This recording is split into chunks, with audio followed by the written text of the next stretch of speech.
10ನೇ ತರಗತಿಯಲ್ಲಿ ಕಲಿಯುತ್ತಿರುವ ಎಲ್ಲ ವಿದ್ಯಾರ್ಥಿ ಮಿತ್ರರಿಗೆ ನನ್ನ ನಮಸ್ಕಾರಗಳು.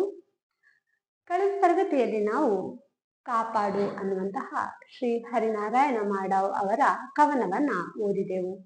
ಇಂದಿನ ತರಗತಿಯಲ್ಲಿ ನಾವು ಕವಿ ಕುವೆಂಪು ಅವರ ರಚನೆಯೊಂದನ್ನು ಗಮನಿಸೋಣ. ಕವಿ ಕುವೆಂಪು ಅವರ ಬಗ್ಗೆ ನಿಮಗೆ ಸಾಕಷ್ಟು ತಿಳಿದಿರಬಹುದು.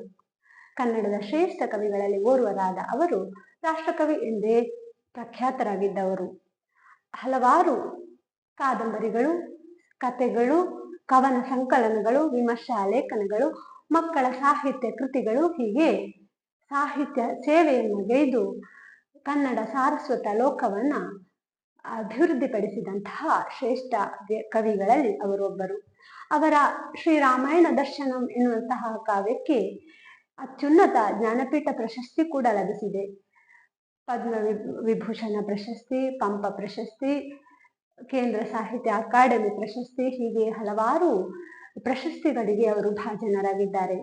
ಅಂತಹ ಶ್ರೇಷ್ಠ ವ್ಯಕ್ತಿತ್ವದ ಪಕ್ಷಿಕಾಶಿ ಅನ್ನುವಂತಹ ಒಂದು ಕವನ ಸಂಕಲನದ ಆಯ್ದ ಒಂದು ಕವನ ದೇವರು ರುಜು ಮಾಡಿದನು ಅನ್ನುವಂಥದ್ದು. ಆ ಕವನವನ್ನ ನಾವಿಂದು ಇಲ್ಲಿ ಓದಲಿದ್ದೇವೆ. ದೇವರು ರುಜು ಮಾಡಿದನು. ರುಜು ಅಂತ ಹೇಳಿದ್ರೆ ನಿಮಗೆ ಗೊತ್ತು ಏನು? ದಸ್ಕತ್ತು, ಸಹಿ ಅನ್ನುವಂತಹ ಅರ್ಥ ಇದೆ. ಇಲ್ಲಿ ದೇವರು ಸಹಿ ಮಾಡ್ತಾರೆ. ಯಾವುದಕ್ಕೆ ಸಹಿ ಮಾಡ್ತಾರೆ ಅದನ್ನ ಕವಿ ಮುಂದಕ್ಕೆ ವಿವರಿಸ್ತಾರೆ. ನಮಗೆ ಗೊತ್ತು ಸಹಿ ಅಂದ್ರೆ ಯಾಕೆ, ಎಷ್ಟು ಪ್ರಾಮುಖ್ಯ ಅಂತೇಳಿ.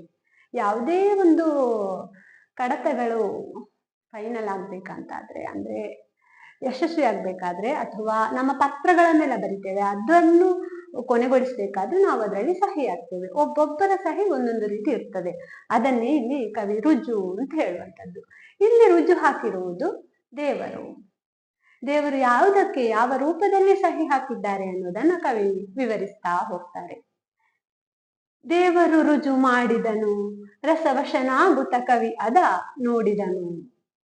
ಕವಿ, ಇಲ್ಲಿ ಕುವೆಂಪು ಅಂತ ಅವರು ಹೇಳುವುದಿಲ್ಲ, ಬದಲಿಗೆ ಕವಿ ಅಂತ ಹೇಳ್ತಾರೆ. ನಮಗೆ ಗೊತ್ತು ಒಂದು ಮಾತಿದೆ, ಏನು, ರವಿ ಕಾಣದ್ದನ್ನು ಕವಿ ಕಂಡ ಅಂತೇಳಿ. ಹಾಗೆ ಇಲ್ಲಿ ಕವಿ ನೋಡ್ತಾರಂತೆ ಯಾವುದನ್ನು? ದೇವರು ರುಜು ಹಾಕುವುದನ್ನು. ದೇವರು ಎಲ್ಲಿ, ಹೇಗೆ ರುಜು ಮಾಡಿದರು ಅನ್ನೋದನ್ನು ಹೇಳ್ತಾರೆ. ಅದನ್ನು ಕವಿ ಹೇಗೆ ನೋಡಿದ್ರು? ರಸವಶನ ಆಗುತ್ತಾ. ರಸವಶನಾಗುದ ಅಂತ ಹೇಳಿದ್ರೆ ಇಲ್ಲಿ ಸಂತೋಷದಿಂದ, ಆನಂದದಿಂದ ಮೈ ಮರೆಯುತ್ತಾ ನೋಡ್ತಾರೆ ಕವಿ. ಅಷ್ಟು ಕೂಡ ಖುಷಿ ಆಗ್ತದೆ ಕವಿಗಳಿಗೆ ಆ ದೃಶ್ಯವನ್ನ ನೋಡಿ. ಕವಿ ನಮಗೆಲ್ಲ ತಿಳಿದಿರುವ ಹಾಗೆ ಪ್ರಕೃತಿ ಪ್ರೇಮಿ, ಪ್ರಕೃತಿಯ ಬಗ್ಗೆ ಅಪಾರ ಗೌರವ, ಪ್ರೀತಿಯನ್ನ ಇಟ್ಟುಕೊಂಡಿರುವಂತಹ ಕವಿ.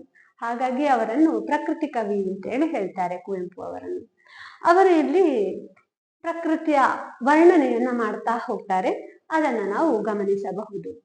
ಬಿತ್ತರದಾಗಸ ಹಿನ್ನೆಲೆಯಾಗಿವೆ, ಪರ್ವತದೆತ್ತರ ಸಾಲಾಗಿಸೆದಿರೆ, ಕಿಕ್ಕಿರಿದಡವಿಗಳಂಚಿನ ನಡುವೆ ಮೆರೆದಿರೆ ಜಲ ಸುಂದರಿ ತುಂಗೆ. ದೇವರು ರುಜು ಮಾಡಿದನು, ರಸವಶನಾಗುತ್ತ ಕವಿ ಅದ ನೋಡಿದನು. ಕವಿ ನೋಡ್ತಾರೆ, ದೇವರು ರುಜು ಮಾಡುವುದನ್ನು ನೋಡ್ತಾ ಇದ್ದಾರೆ. ಹೇಗೆ ನೋಡ್ತಾರೆ? ಆನಂದದಿಂದ ಮೈಮರೆಯುತ್ತಾ ನೋಡ್ತಾ ಇದ್ದಾರೆ. ಈ ರುಜು ಮಾಡುವ ಸಂದರ್ಭದಲ್ಲಿ ಪ್ರಕೃತಿ ಹೇಗಿದೆ? ಬಿತ್ತರದ ಆಗಸ ಹಿನ್ನೆಲೆಯಾಗಿದೆ. ವಿಸ್ತಾರವಾದ, ಬಿತ್ತರ ಅಂದ್ರೆ ವಿಸ್ತಾರವಾದ, ಆಗಸ ಆಕಾಶ ಹಿನ್ನೆಲೆಯಾಗಿದೆ. ಹಿನ್ನೆಲೆ ಅಂದ್ರೆ ಹಿಂಭಾಗದಲ್ಲಿ ಉದ್ದಕ್ಕೆ ವಿಸ್ತಾರವಾಗಿ ಆಕಾಶ ಹಬ್ಬಿಕೊಂಡಿದೆ. ಮತ್ತೆ ಪರ್ವತದೆತ್ತರ ಸಾಲಾಗಿಸಿದಿರೆ, ಸಾಲಾಗಿ ಎತ್ತರದ ಪರ್ವತಗಳು ಇವೆ. ಕಿಕ್ಕಿರಿದಡವಿಗಳ ಅಂಚಿನ ನಡುವೆ ದಟ್ಟವಾದ ಕಾಡು ಕೆಲದಲ್ಲಿ ಕೂಡ, ಎರಡೂ ಬದಿಯಲ್ಲಿ ಕೂಡ ಹಬ್ಬಿಕೊಂಡಿದೆ. ಆ ಅಡವಿಗಳ ನಡುವೆ ಇನ್ನೂ ಯಾರಿದ್ದಾರೆ? ಮೆರೆದಿರೆ ಜಲ ಸುಂದರಿ ತುಂಗೆ, ತುಂಗಾ ನದಿ ಕೂಡ ಹರಿತಾ ಇದ್ದಾಳೆ. ದಟ್ಟವಾಗಿ ಆ ಕಡೆ ಈ ಕಡೆ ಹಬ್ಬಿರುವ ಅಡವಿಗಳ ಕಾಡು, ವನ ವಿಪಿನ, ಅದರ ನಡುವೆ ಜಲ ತುಂಗೆ, ಜಲ ಸುಂದರಿ ತುಂಗೆ ಹರಿತಾ ಇದ್ದಾಳೆ. ಈ ದೃಶ್ಯದ ಹಿನ್ನೆಲೆಯಲ್ಲಿ ಕವಿ ಏನ್ ಮಾಡ್ತಾರೆ? ದೇವರು ರುಜು ಮಾಡುವುದನ್ನು ಅಲ್ಲಿ ಗಮನಿಸ್ತಾರೆ ಅಂತೇಳಿ. ದೇವರ ರುಜುವಿಗೆ ಇಲ್ಲಿ ಹಿನ್ನಡೆಯಾಗಿ ಏನಿದೆ? ಬಿತ್ತರದ ಆಗಸ ಇದೆ, ದೂರದಲ್ಲಿ ಸಾಲಾಗಿ ಕಂಗೊಳಿಸುವ ಪರ್ವತಗಳ ಸಾಲು ಕೂಡ ಇದೆ ಅಂತ ಹೇಳಿ. ಅಲ್ಲಿ ಪರ್ವತದ ಎತ್ತರ ಹಿನ್ನೆಲೆ ಆಗಿ ಇರೆ, ಹಿನ್ನೆಲೆಯಾಗಿರೆ, 2 ಸಲ ಹಿನ್ನೆಲೆ ಆಗಿ ಹಿನ್ನೆಲೆಯಾಗಿ, ಹಿನ್ನೆಲೆ ಆಗಿ ಇರೆ ಆಗಿದೆ. ಹಿನ್ನೆಲೆ ಅಂದ್ರೆ ಹಿಂಭಾಗ ಅನ್ನುವಂತ ಅರ್ಥ. ಹಿನ್ನೆಲೆಗೆ ವಿರುದ್ಧ ಪದ ಮುನ್ನೆಲೆ ಅಂತೇಳಿ. ಬಿತ್ತರದ ಆಗಸ ಇದು ಕೂಡ ಲೋಪ ಸಂಧಿ. ಎಸೆದಿರೆ ಅಂತ ಹೇಳಿದ್ರೆ ಶೋಭಿಸ್ತಾ ಉಂಟು ಅಂತ ಹೇಳಿ. ಸಾಲು ಆಗಿ ಸಾಲಾಗಿ, ಆಗಿ ಎಸೆದು ಆಗೆಸೆದು, ಎಸೆದು ಈರೆ ಎಸೆದಿರೆ. ಕಿಕ್ಕಿರಿದ ಅಡವಿಗಳ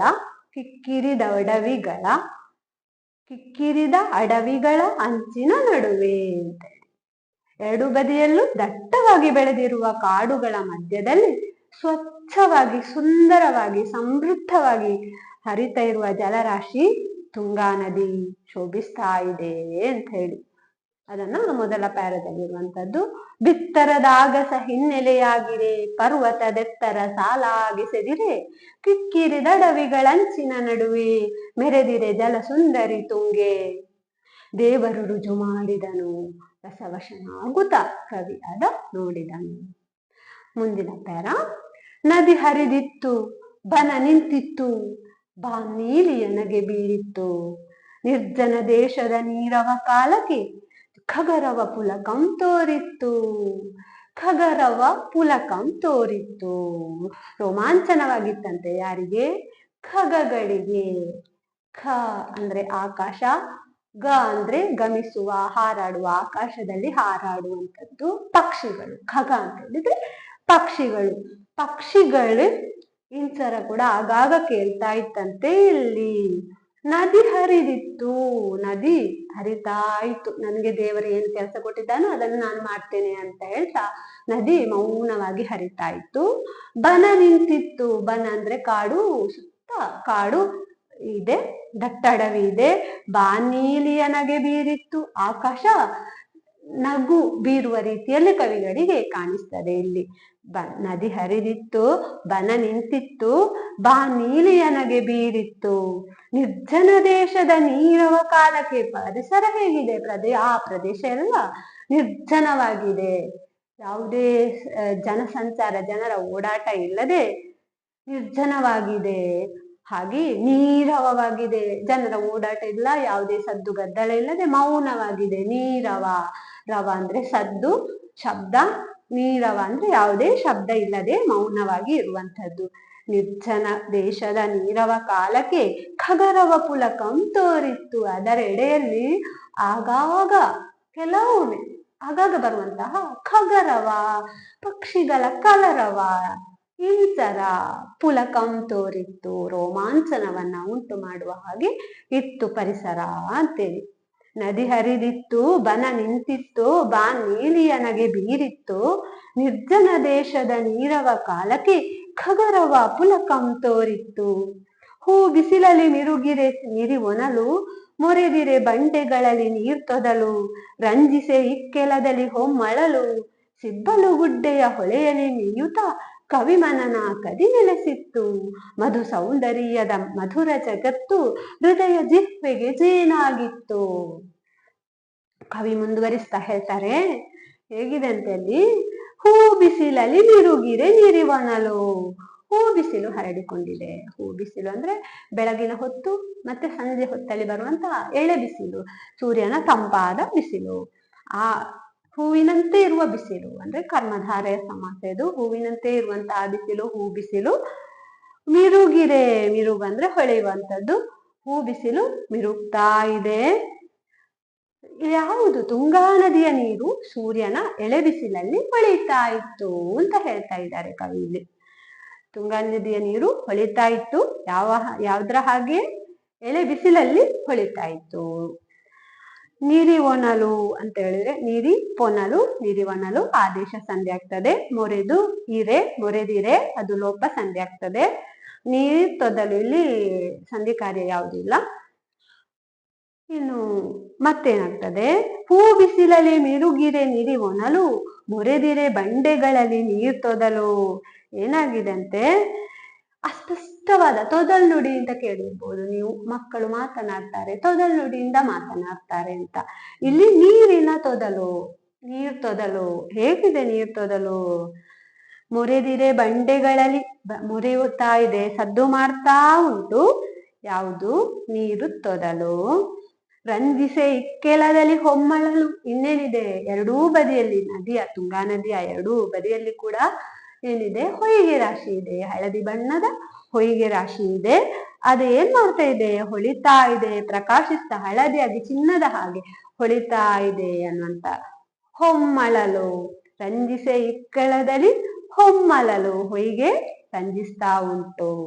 ಇದನ್ನೆಲ್ಲ ಸಿಬ್ಬಲು ಗುಡ್ಡೆಯ ಹೊಳೆಯಲ್ಲಿ ಮೀಯುತ ಕವಿಮನನ ಕದಿ ನೆಲೆಸಿತ್ತು. ಈ ಸಂದರ್ಭದಲ್ಲಿ ಇಷ್ಟೆಲ್ಲ ಪ್ರಕೃತಿ ಸೌಂದರ್ಯದ ಮಧ್ಯದಲ್ಲಿ ಏನಾಗಿದೆ, ಕವಿಮನ ನಾಕದಿ ನೆಲೆಸಿತ್ತು.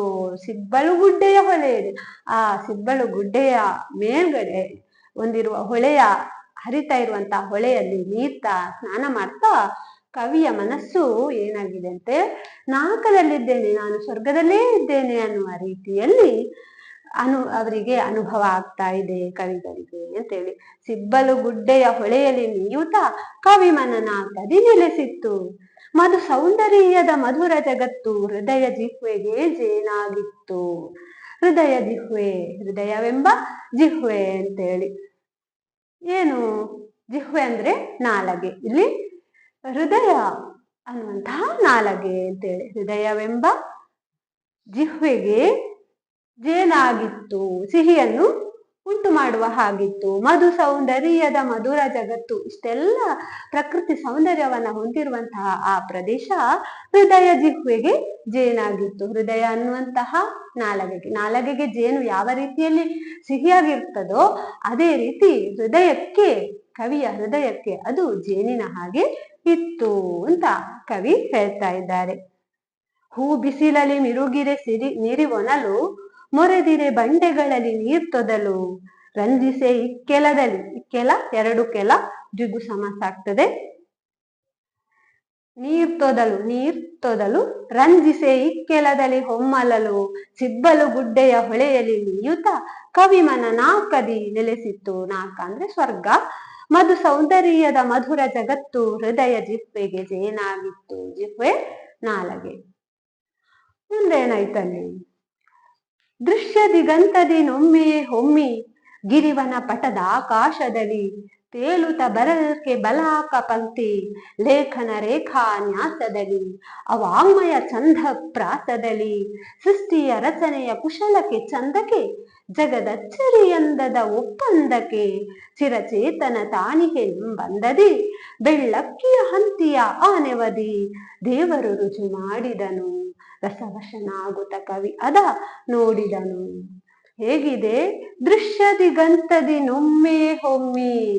ಪುನಃ ಪ್ರಕೃತಿ ಸೌಂದರ್ಯ. ದೃಶ್ಯ ಅಂದ್ರೆ ನೋಟ, ದಿಗಂತ ಆಕಾಶ, ದಿಕ್ ಅಂತ ದಿಗಂತ ಜಸ್ವ ಸಂಧಿ ಆಗ್ತದೆ, ತತ್ಪುರುಷ ಸಮಾಸ ಆಗ್ತದೆ, ದಿಕ್ಕಿನ ಅಂತ ಹೇಳಿ. ದಿಕ್ಕು ಅಂತ್ಯವಾದಂತೆ ಕಾಣುವ ಸ್ಥಳ. ನಾವು ಒಂದು ಕಡೆಗೆ ನೋಡ್ತಾ ಇದ್ರೆ ಆ ಸ್ಥಳ ಮುಗೀತು ಅಂತೇಳಿ ತೋರುವಂತಹ ಸ್ಥಳ ದಿಗಂತ ಆಗ್ತದೆ. ಅದನ್ನು ಇನ್ನೊಂದು ಅರ್ಥ ಕ್ಷಿತಿಜ ಅಂತೇಳಿ ಕೂಡ ಇದೆ. ಅಂದ್ರೆ ನಮ್ಮ ಕಣ್ಣಿನ ಮಟ್ಟಕ್ಕೆ ಸಮಾನವಾಗಿ ಕಾಣುವ ದಿಗಂತದಿಂದ ಒಮ್ಮೆಲೆ ಕಾಣಿಸ್ತಾ ಇದೆ. ಗಿರಿ ವನ ಅಂದ್ರೆ ಬೆಟ್ಟ ಕಾಡು. ಪಟ ಅಂತ ಹೇಳಿದ್ರೆ ಇಲ್ಲಿ ಪಟದ ಆಕಾಶ ಅಂತ ಇದೆ. ಪಟ ಅಂತ ಹೇಳಿದ್ರೆ ಇಲ್ಲಿ ಚಿತ್ರ ಬಿಡಿಸ್ಲಿಕ್ಕೆ ಇರುವ ಬಟ್ಟೆ ಅನ್ನುವಂತಹ ಅರ್ಥ ಇದೆ. ಕವಿ ಇಲ್ಲಿ ಏನ್ ಮಾಡ್ತಾ ಇದ್ದಾರೆ, ಆಕಾಶವನ್ನು ಕವಿ ಏನು ಚಿತ್ರ ಬಿಡಿಸ್ಲಿಕ್ಕೆ ಇರುವ ಬಟ್ಟೆಯ ಹಾಗೆ ಕಾಣ್ತಾರೆ. ಆಕಾಶ ಬಟ್ಟೆಯ ಹಾಗೆ ಕಾಣ್ತದೆ. ಸುತ್ತಮುತ್ತ ಇರುವಂತಹ ಗಿರಿ ವನ ಅಂದ್ರೆ ಬೆಟ್ಟ ಗುಡ್ಡಗಳೆಲ್ಲ, ಕಾಡೆಲ್ಲ ಅವರಿಗೆ ಏನಾಗ್ತದೆ, ಆ ಚಿತ್ರಿಸಿದ ಬಟ್ಟೆಯಲ್ಲಿ ಚಿತ್ರಿಸಿದ ದೃಶ್ಯವಾಗಿ ಸಂಕಲ್ಪಿಸಿಕೊಳ್ತಾ ಇದ್ದಾರೆ. ಅಂದ್ರೆ ಅವರಿಗೆ